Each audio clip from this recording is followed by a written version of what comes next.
जब हरी माया से आंख मिलाओगे ना, इतने में तो तुम्हारा होश उड़ा देंगे। देख लो, भगवान कह रहे मत देखो उधर।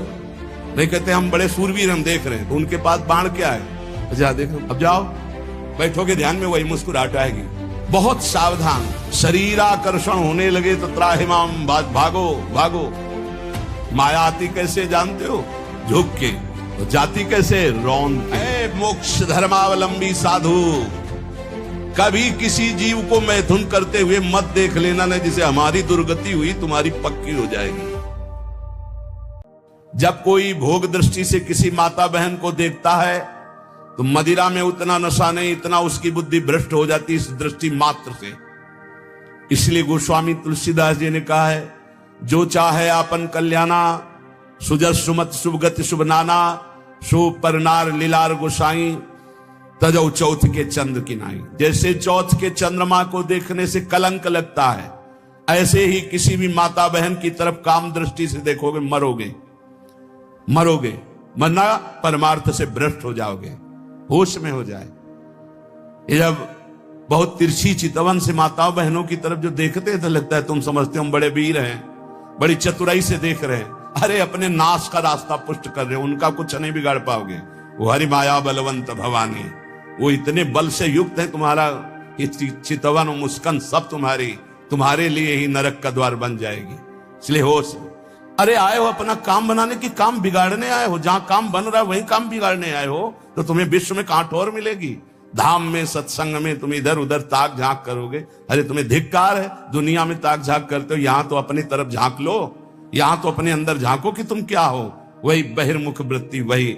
अरे जिसको तुम भोगने की दृष्टि से देख रहे हो, जगत भोगता है उसके अंदर, वो देख रहा है तुम्हारा सर्वनाश कर देगा। ऐसी जगह गिराएगा जहां उठने के लायक नहीं रहोगे। हमारी बातें थोड़ी कड़वी लगेंगी, समझ लो। हमसे हजारों गलतियां हुई, हजारों गलतियां हो सकती, लेकिन कहां हुई ये तो ध्यान रखो। धाम में हो, यहां तो थोड़ा दिमाग सही कर लो। कह रहे हैं उन्मत्तमेव कुरुते योषित दृष्टैव। जब हरी माया से आंख मिलाओगे ना, इतने में तो तुम्हारा होश उड़ा देंगे। देख लो, इनकी कह रहे उन्मत्तमेव कुरुते योषित दृष्टैव। भगवान कह रहे मत देखो उधर। नहीं कहते हम बड़े सूरवीर हम देख रहे हैं, तो उनके पास बाण क्या है? अच्छा देखो, अब जाओ बैठोगे ध्यान में, वही मुस्कुराहट आएगी। बहुत सावधान। शास्त्रवेत्ता जो महापुरुष कहते हैं, तो क्या श्रीपाद ने देखा है क्या? संत जन जो कहते हैं, अभी अब वो प्रक्रिया नहीं पता है, मन को जोड़ दिया तो जैसा तुम्हारे मन में चल रहा है वैसी पूरी अपने मन की बात कहते हुए वैसे ही बता देंगे। उन्मत्त में वो कुरते योषित दृष्टि दुष्ट मदिरेव। ये और कोई नहीं है, वही मोहिनी ठाकुर है जिसके तुम दास बनने निकले हो। बड़े प्रवीण बनते हो, वो कहते हैं संभाल के रखो दृष्टि। कैसे संभालो? बोले यो माम पश्यति सर्वत्र सर्वम च मयि पश्यति तस्याहम न प्रणश्यामि सच में न प्रणश्यति। ऐ मेरे साधक, ऐ मेरे दास, मेरे स्वरूप को देखो। एक भी देवता मोहिनी ठाकुर से मोहित नहीं हुआ था, क्योंकि पता था मेरा ठाकुर है। जब किसी माई दाई बहन को देखो तो उसके चरणों की तरफ देखो। गोरे गोरे चरणारविंद मेरी प्रियाजू के, मेरी प्रियाजू की सखियों के बलिहारी है प्रभु। और अगर तुम सूरवीर बन के आंख में आंख मिलाए तो कह रहे उन्मत्त में वो कुरते योषित दृष्टैव दुष्ट मदिरेव। आपकी बात क्या है? हम एक महात्मा की बात बता रहे हैं। इतना भजन कर रहे थे कि शरीर की शुद्धि नहीं थी, पूरे शरीर में दीमक लग गई थी। शरीर है ये दिखाई नहीं दे रहा था, केवल आंखें बीच बीच में खोल लेते थे तो दीमक झड़ जाती थी। च्यवन ऋषि, उनका नाम च्यवन ऋषि था। बहुत समय हो गया, प्रसंग नहीं पढ़े। तो एक राजा की राजकुमारी अपनी सखियों के साथ उधर से निकली। तेजोमयी आंखें ऐसे ज्योतिर्मयी चमक रही थी। उनका ये बहुत चमकती हुई क्या है ये, और ऊपर से सब दीमक लगी हुई थी। तो ऐसे एक काटा टाइप लिया ऐसे तिनका, और ऐसे ऐसे मारा, तुमसे रक्त निकलने लगा। अब वो तो कांप गई कि रक्त कैसे निकला।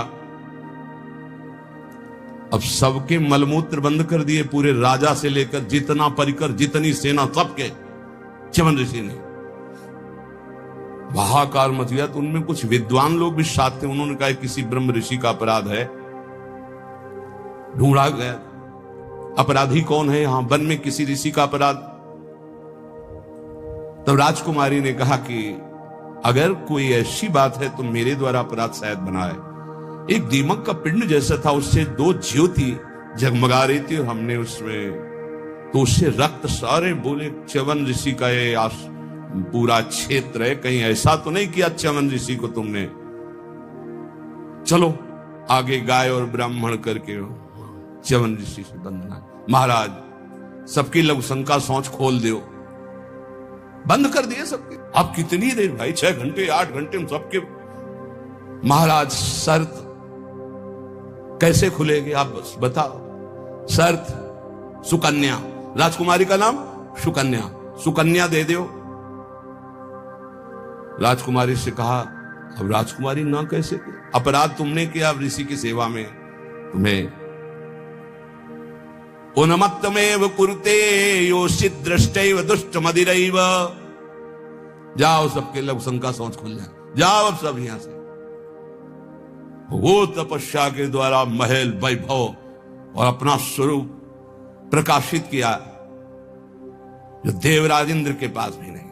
तपस्या का प्रयोग कहां होने लगा, कहां गया तपस्या का, माया में। ऐसे ही महाराज हमारे पड़ोसी सौभरी जी महाराज, सिवार लग गई थी शरीर में और यमुना जी में समाधि। मछली को देखा खेलते हुए, मैथुन करते हुए। देख लो मोबाइल देखने वालों, जब मैथुन मछली का देखा तो महाराज को लगा कि है कोई सुख।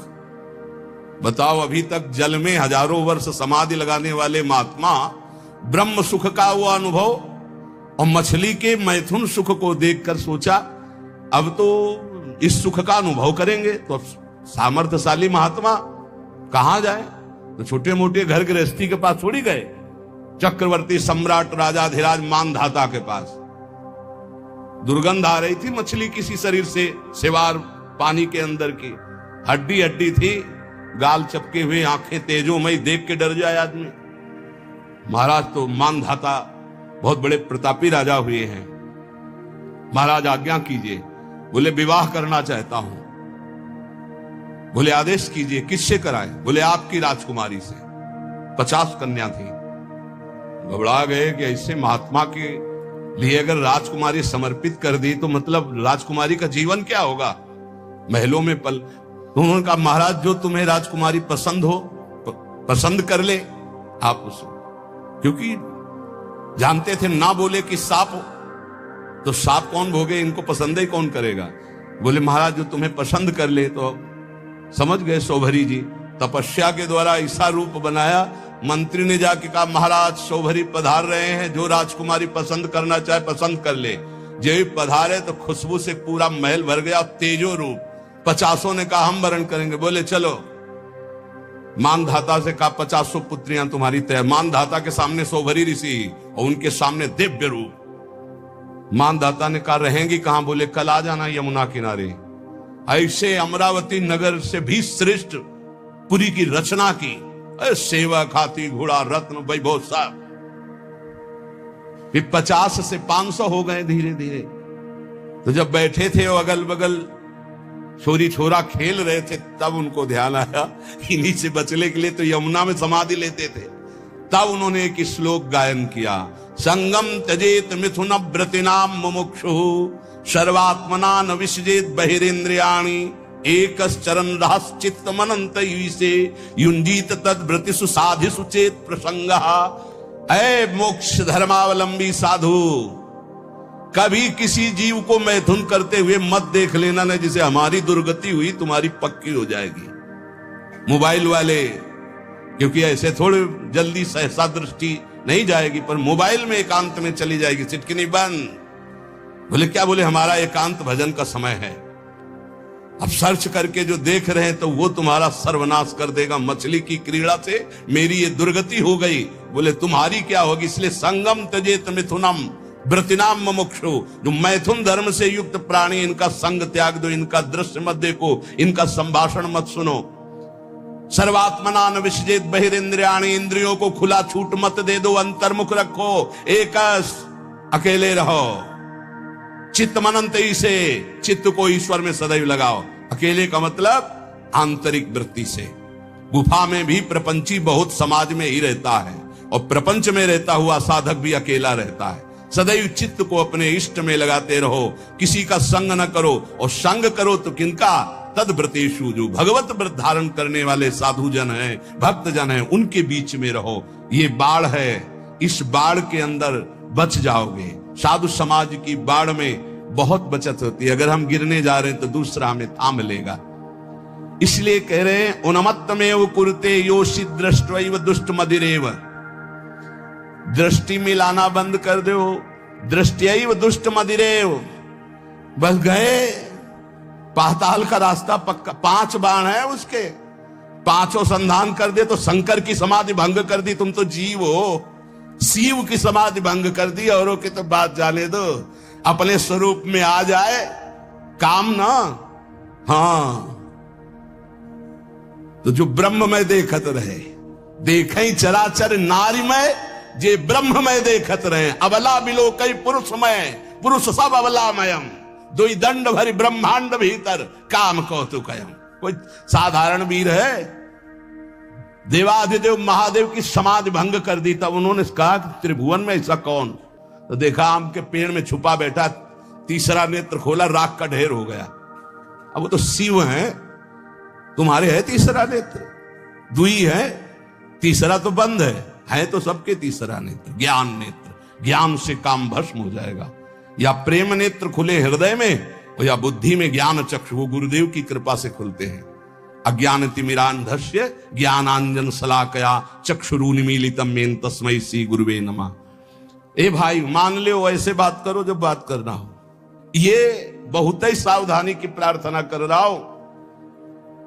निज अनुभव ये कहूं खगेशा, पक्का जरा सी भी चूक हुई तो जीवन भर पछताना पड़ेगा। ये ऐसा घाव है, ये ऐसा दलदल है, ये ऐसी फिसलन है, ये ऐसी डूबन है जिससे निकल पाना मुश्किल है। मुस्कुराहट तो जिंदगी की खो जाएगी। जो आनंद की मुस्कुराहट के लिए निकले हो, नष्ट हो जाओगे। इसलिए इसे सौभाग्य मत समझना कि बड़े भाग मानुष तन पावा, वो मिल गया सौभाग्य। ऐसे सिखाता है मन। जिंदगी हो गई, सुख नहीं मिला, हे प्रभु तुम कहां हो? ये तो ढूंढते ढूंढते थक गया, लेकिन अब सुख मिला है। माया बहा ले जाएगी। आओ प्यारे, इधर आओ। कहां हमारे पाले में आओ? कहां निकले जा रहे हो? हरि की तरफ। इधर आओ। अम्मा अब तो हरि की तरफ जाने दो। अच्छा तो जाओ। अम्मा जननी सम जानही पर नारी। जाओ जाओ जाओ। अम्मा तो बच गए, और अम्मा के सिवा और कुछ देखा तो मारे जाओगे। सब में मात्र भाव, जैसे अपनी सगी अम्मा को ऐसे देखो, चरणों की तरफ। अतिवन सती रसज्ञा हा वृंदारण्य किन्नु में भविता।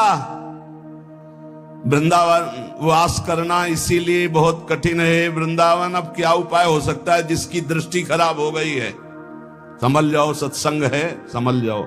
बहुत खतरनाक खेल है, इससे ज्यादा खतरनाक खेल नहीं।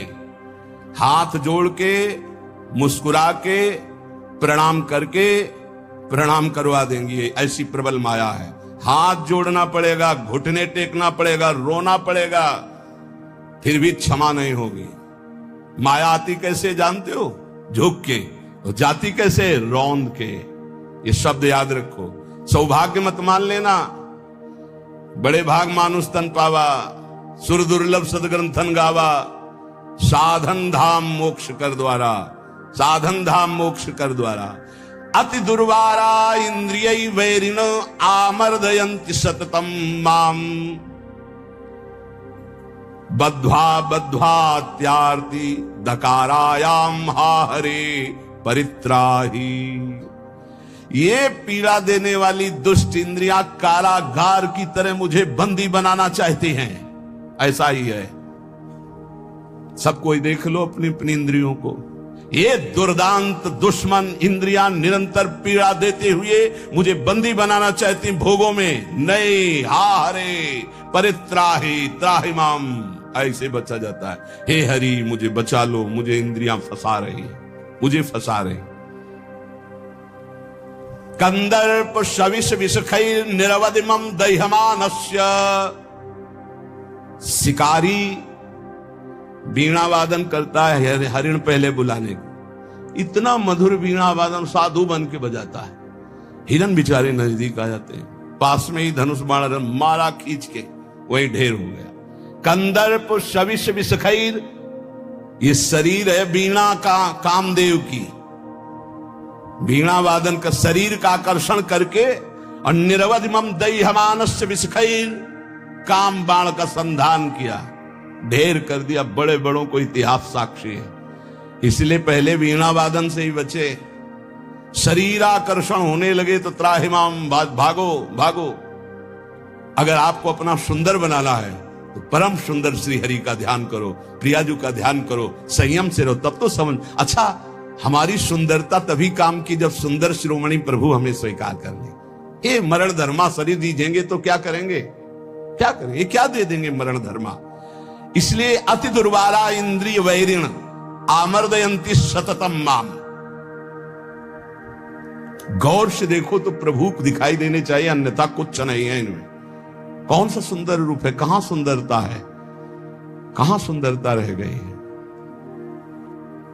उन्मत्त में वो कुरते योषित दृष्टि दुष्ट मदेरे, जो हमारा शास्त्र कहता है उसको ध्यान दो। कभी किसी भी माता बहन से बात करनी हो तो चरणों में देखे। देखो भगवान तो सर्वत्र विराजमान है। जिस समय भगवान ब्रह्मा जी ने सृष्टि रचना प्रारंभ की तो सनक सनंदन सनातन सनत कुमार प्रकट हुए, उनसे कहा सृष्टि रचो, बोले शब्द ही नहीं, ये शब्द ही नहीं, हमारी सृष्टि में ही नहीं, हमारे चिंतन में ही नहीं। हर समय समाधिस्थ हरिशरणम। फिर और ऋषि प्रकट किए, सब अपने स्वरूप में स्थित। तब फिर अपने शरीर के दो भाग किए, एक में महाराज मनु और एक में शतरूपा। फिर ये परस्पर ऐसा आकर्षण प्रकट हुआ जिससे सृष्टि वर्धन, नहीं सब ब्रह्म स्वरूप, सब भजनानंदी, भजन में ही डूबने के लिए। तब ब्रह्मा जी ने अपने शरीर के दो भाग के, वामांग से शतरूपा और दाहिनी भाग से महाराज मनु, और यहां से फिर ये मैथुन सृष्टि प्रकट हुई। जिसे भगवत मार्ग में, चाहे वो गृहस्थ हो या विरक्त, गृहस्थ है जिससे पाणी ग्रहण मात्र किया उससे, विरक्त है तो संपूर्ण चराचर जगत में अपने इष्ट का भाव रखते हुए चलना है। नहीं तो अति दुर्वारा इंद्रिय वैरिण आमर्दयंती सततम माम। देखो, जब अच्छा साधक कहीं गड़बड़ हो जाता है तो वो अपने जीवन को ही नष्ट कर देता है। ये अपने वृंदावन की बात है कि दरपानी घाट की तरफ कोई साधक एकांतवास करता। अभी हमसे कल प्रश्न हुआ कि नए साधक को एकांतवास करना चाहिए या सत्संग साधु समागम। तो हम कहा नए साधक को सत्संग साधु समागम करते हुए थोड़ा समय एकांतवास करना चाहिए। जैसे आप आ रहे तो घंटे, 2-4 घंटे, 6 घंटे आपका एकांत में कमरे में भी, और हर समय आप घेरे के अंतर्गत हो। अकेले रहने में, वो भी साधक को साधन में एकांतवास बहुत सावधानी का करना है। मोबाइल तो बहुत ही घातक है, बहुत ही सहायक है। अगर मन चंचल हो रहा है आप सत्संग लगा लो। मन चंचल को शांत कैसे करें, सैकड़ों सत्संग इस विषय के पड़े हुए हैं। अगर आप सावधान नहीं तो फिर मन चंचल होकर विषय सेवन में ले जाए। अब वो रोज मोबाइल का गलत प्रयोग देख रहे थे, उनको घृणा हुई अपने जीवन से और उन्होंने अपना जीवन शांत कर लिया। यही वृंदावन में क्या फायदा हुआ? जीवन शांत होने से क्या भगवत प्राप्ति हो गई? अगर सत्संग मिलता होता तो कम से कम इतनी हिम्मत तो हो जाती कि मोबाइल को ईंट से कुचल देते। अपने को क्यों शांत किया? अपने को तो आप सुधारा जा सकता है, अपने को तो बचाया जा सकता है विषय सेवन से। इसलिए बहुत सावधान, नहीं कभी आपका मन जो गलत मार्ग में शिक्षा दे रहा वही आपको नष्ट कर देगा। बहुत सावधान। कलिकाल है ऐसा, यंत्रों में एक क्षण में आप संसार की गलत बातें देख सकते हैं। वो बहुत बुद्धि को नाश करने वाला है, बहुत बुद्धि। छोटे छोटे बच्चे बताते हैं कि हमारी दुर्दशा इससे हो गई। इसलिए कंदर्प शविष विषखैर निरवधि मम दह्यमानस्य। जब कोई किसी माता बहन की तरफ या विपरीत शरीर की तरफ देखता है तो कामदेव उसी समय विषिक अपने बाणों का संचार करता है। हाय, कैसे उसे शांति मिल सकती है जिसके हृदय को काम ने बेध दिया है। क्योंकि सतत चिंतन उसका चालू हो जाता है और बड़ी दुर्दशा हो जाती है, बड़ी दुर्दशा हो जाती है। मतलब इतना दुर्दशा और किसी विकार से नहीं होती जितनी काम विकार से होती है। इसलिए गोस्वामी जी ने भगवान से प्रियता के लिए मांगा है, काम ही नारी प्यारी जिम लोभी जिम प्रियदाम। तो उपासक सावधान रहे। आज सत्संग में श्रीपाद प्रबोधानंद जी ने खास तौर से वृंदावन की बात बताई कि यहाँ ये नित्या निर्विकारा निर्वधि गुणाहा प्रपंच से ऊपर उठा हुआ महापुरुष निष्प्रपंचाहा समस्त दोषों से रहित भगवत अनुराग से युक्त होकर प्रिया प्रीतम की दिव्य केली को देखता है। यहाँ कैसा भी दुष्ट स्वभाव का आ जाए उसे भगवत प्रेम मिलता है। पर उपासक को यहाँ रहते हुए ये सावधानी करनी कि वर्तमान में कभी हमारा कोई विपरीत संयोग शरीरों का आकर्षण हमें नष्ट न कर दे, क्योंकि प्रिया प्रीतम की महान प्रेम भूमि है। अपने को इस बात के लिए संभालना है। बहुत जन्म हम लोग गिरते रहे, बहुत जन्म पतित होते रहे, अब थोड़ी हिम्मत कर ले, भगवत मार्ग में थोड़ी हिम्मत से चले।